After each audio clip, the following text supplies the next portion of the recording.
Assalamualaikum warahmatullahi wabarakatuh. Setiap manusia terlahir dengan hak yang melekat sejak lahir. Hak untuk hidup, untuk merasa aman, untuk berpendapat, untuk belajar, untuk dihargai, dan untuk diperlakukan secara adil. Inilah yang kita sebut hak asasi manusia. Hak asasi manusia atau HAM bukan hanya kesimpulan pasal di atas kertas. Ia adalah cermin dari nilai kemanusiaan, keadilan, dan peradaban. Namun, realita tak selalu seindah teori. Di berbagai tempat, masih ada orang-orang yang haknya dirampas karena perbedaan, karena pendapat, atau bahkan karena mereka memilih diam. Assalamualaikum warahmatullahi wabarakatuh. Saya Rusdil Fikri dengan NIM 2310951036, mahasiswa dari Program Studi Teknik Elektro Universitas Andalas, mengajak teman-teman semua untuk mengenal lebih dalam tentang apa itu HAM. Bagaimana hak-hak itu bisa ditegakkan, dan apa peran kita.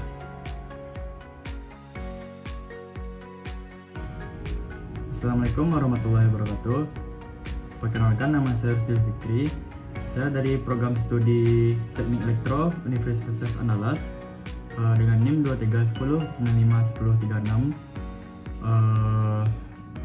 Pada video ini saya akan membahas salah satu tema penting dan menarik dalam mata kuliah kewarganegaraan, yaitu adalah hak asasi manusia. Saya memilih tema ini karena HAM adalah dasar dari kehidupan yang adil dan damai. Melalui video dokumenter ini, saya ingin mengajak kita semua untuk lebih memahami apa itu HAM, bagaimana bentuknya dalam kehidupan sehari-hari, serta mengapa kita perlu menjaganya bersama-sama. Semoga video ini bisa memberikan gambaran yang bermanfaat dan menumbuhkan kesadaran kita sebagai warga negara yang bertanggung jawab. Selamat menyaksikan. Pernahkah kita membayangkan bagaimana hidup kita jika tidak ada yang menjamin hak kita untuk hidup, belajar, atau menyampaikan pendapat?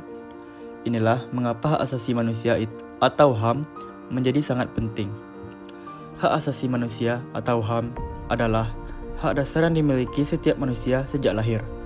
Hak ini tidak diberikan oleh negara, melainkan melekat karena kita adalah manusia. Artinya, HAM tidak bisa dicabut, tidak bisa diwariskan, dan berlaku untuk semua orang tanpa terkecuali.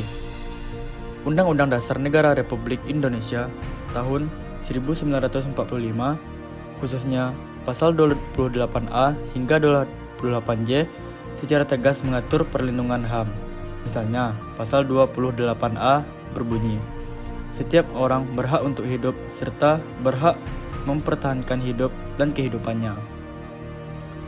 HAM juga ditegaskan dalam hukum internasional melalui Deklarasi Universal Hak Manusia atau Universal Declaration of Human Rights yang disahkan oleh Perserikatan Bangsa-Bangsa pada tahun 1948. Dokumen ini menjadi tonggak sejarah dunia dalam memperjuangkan martabat dan kebebasan manusia. Nah, Deklarasi Universal Hak Asasi Manusia itu disahkan pada tanggal 10 Desember 1948 oleh Majelis Umum PBB. Berisi 30 pasal yang menetapkan hak-hak dasar dan kebebasan fundamental yang melekat pada setiap manusia. Landasan hukum internasionalnya, UDHR dianggap sebagai landasan utama hukum hak asasi manusia internasional, meskipun tidak mengikat secara hukum. Dan pengaruhnya adalah UDHR telah menjadi inspirasi bagi pengembangan hukum hak asasi manusia di berbagai negara dan juga menjadi acuan bagi perjanjian-perjanjian hak asasi manusia di tingkat internasional dan regional. Hak asasi manusia memiliki karakteristik yang khas dan membedakannya dari hak-hak yang lainnya. Yang pertama, HAM bersifat universal, artinya berlaku dimanapun, untuk siapapun, tanpa melihat latar belakang agama, etnis, atau kewarganegaraan seorang tersebut. Kedua, HAM itu melekat sejak lahir, bukan diberikan oleh siapapun. Artinya, kita tidak perlu meminta izin untuk memilih HAM. Kita sudah memilikinya sejak kita dilahirkan ke dunia ini. Namun ketiga, HAM itu tidak dapat dicabut, kecuali dalam keadaan tertentu yang diatur oleh hukum. Contohnya, seperti pada masa darurat negara. Nah, yang terakhir, keempat, yaitu HAM tidak dapat dibagi. Semua hak saling berhubungan dan tidak bisa dipisahkan. Hak untuk hidup tidak lebih penting dari hak untuk mendapatkan pendidikan. Semua harus dijaga bersama-sama. Nah, jenis-jenis hak asasi manusia. Dalam kehidupan sehari-hari, hak asasi manusia terbagi ke dalam beberapa jenis. Setiap jenis mencerminkan kebutuhan dasar manusia dalam berbagai aspek kehidupan.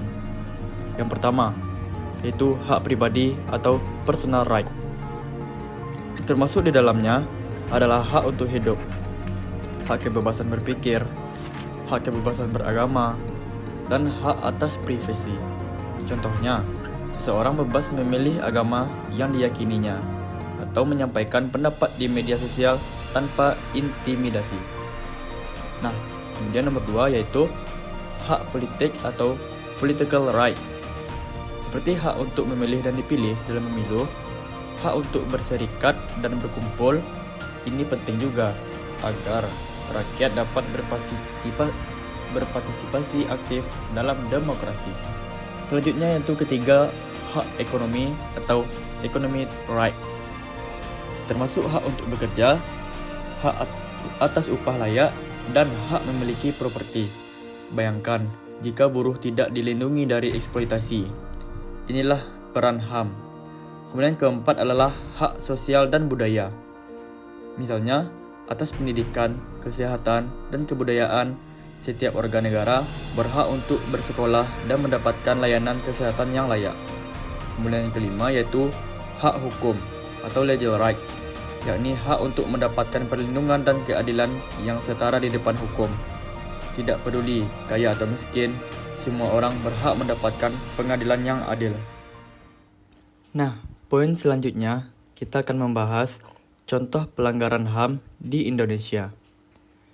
Meskipun hak asasi manusia dijamin dalam konstitusi dan hukum, kenyataannya tidak semua hak itu terpenuhi. Di Indonesia, sejarah mencatat berbagai pelanggaran HAM yang menimbulkan luka mendalam bagi bangsa. Salah satu contoh adalah peristiwa pada tahun 1965, di mana banyak orang tertangkap tanpa proses hukum yang jelas, disiksa, bahkan dibunuh karena tuduhan keterlibatan dengan PKI. Kemudian ada tragedi Trisakti pada tahun 1998, saat mahasiswa yang berdemo menuntut reformasi justru ditembak oleh aparat. 4 mahasiswa gugur, dan hingga kini keadilan bagi mereka belum sepenuhnya ditegakkan. Nah, kemudian tak hanya di masa lalu, di masa kini pun pelanggaran HAM masih terjadi. Contohnya adalah penggusuran paksa yang tidak manusiawi, diskriminasi terhadap kelompok minoritas, serta kekerasan terhadap jurnalis dan aktivis lingkungan. Nah, banyak peristiwa-peristiwa lama yang kita jumpai dalam pelanggaran hak asasi manusia yang ada di Indonesia, di negeri kita sendiri. Hal ini mungkin menjadi peristiwa yang sedih bagi kita karena hak asasi manusia masih tidak terberantaskan sampai hal sekarang ini. Nah, pemerintah juga sudah berusaha untuk menegakkan pengadilan atas korban-korban HAM ini. Namun, pada saat ini kita masih menemui banyak pelanggaran HAM. Nah, teman-teman semuanya, kita lanjut ke poin selanjutnya, yaitu upaya penegakan hak asasi manusia atau HAM di Indonesia. Nah, teman-teman sekalian, meski pelanggaran HAM atau hak asasi manusia masih terjadi, berbagai upaya telah dilakukan untuk memperbaiki dan mencegah hal itu terus berulang. Di negeri kita sendiri, yaitu negeri Indonesia yang kita cintai ini, memiliki lembaga resmi seperti Komnas HAM. Nah, Komnas HAM itu adalah Komisi Nasional Hak Asasi Manusia yang bertugas melakukan pemantauan, penyelidikan, dan pelaporan pelanggaran HAM. Nah, selanjutnya teman-teman, selain itu, Pemerintah juga memiliki Undang-Undang Nomor 39 Tahun 1999 tentang Hak Asasi Manusia dan membentuk Pengadilan HAM untuk mengadili pelanggaran berat. Nah, itu adalah upaya dari pemerintah, teman-teman sekalian. Namun, penegakan HAM tidak hanya tugas negara. Masyarakat seperti kita juga bisa terlibat. Banyak LSM dan organisasi sosial yang aktif mendampingi korban, mengedukasi publik, dan mendorong kebijakan yang lebih adil. Nah, di era digital ini, peran generasi muda juga sangat penting. Suara kita di media sosial, karya kita di ruang publik, dan sikap kita sehari-hari bisa menjadi bagian dari perjuangan penegakan HAM. Nah, kita manfaatkan di era IoT sekarang ini untuk membela dan juga menegakkan HAM di negara kita ini. Nah, teman-teman sekalian, dari sekian di atas kita dapat menyimpulkan ya, hak asasi manusia yaitu bukan sekadar konsep dalam buku atau pasal-pasal dalam undang-undang. Ia adalah bagian dari kehidupan kita sehari-hari. Hak untuk belajar, untuk dihargai, untuk merasa aman, dan untuk bersuara. Nah, teman-teman sekalian, HAM atau hak asasi manusia ini juga bersifat universal. Nah, yang lainnya yaitu tidak juga bisa dicabut. Yang lainnya juga harus dijaga bersama. Namun teman-teman, realita menunjukkan bahwa pelanggaran HAM masih sering terjadi, baik secara besar maupun kecil. Nah, kesadaran akan HAM atau hak asasi manusia harus terus ditumbuhkan, tidak hanya di lembaga atau di lembaga hukum dan pemerintah, tapi juga di tengah masyarakat, bahkan mulai dari lingkungan terkecil, misalnya nih, keluarga, sekolah, dan komunitas. Nah, dengan memahami HAM, kita tidak hanya menjadi warga negara yang baik, tetapi juga manusia yang peduli terhadap sesama. Nah, itulah kesimpulan yang dapat kita simpulkan, teman-teman.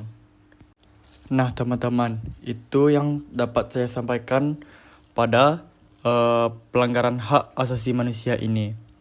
Perjalanan kita memahami hak asasi manusia atau HAM bukan hanya soal menghafal definisi atau mengingat pasal-pasal hukum. Ini tentang menyadari bahwa di balik setiap hak ada manusia yang ingin hidup dengan damai, setara, dan bermartabat. Kita tidak bisa menutup mata terhadap fakta bahwa masih banyak orang di luar sana yang hak-haknya belum terpenuhi. Masih ada yang dibungkam saat menyuarakan pendapat. Masih ada yang diperlakukan tidak adil hanya karena latar belakangnya. Dan masih ada yang kehilangan hak untuk hidup dengan aman dan bermartabat. Tetapi harapan itu selalu ada.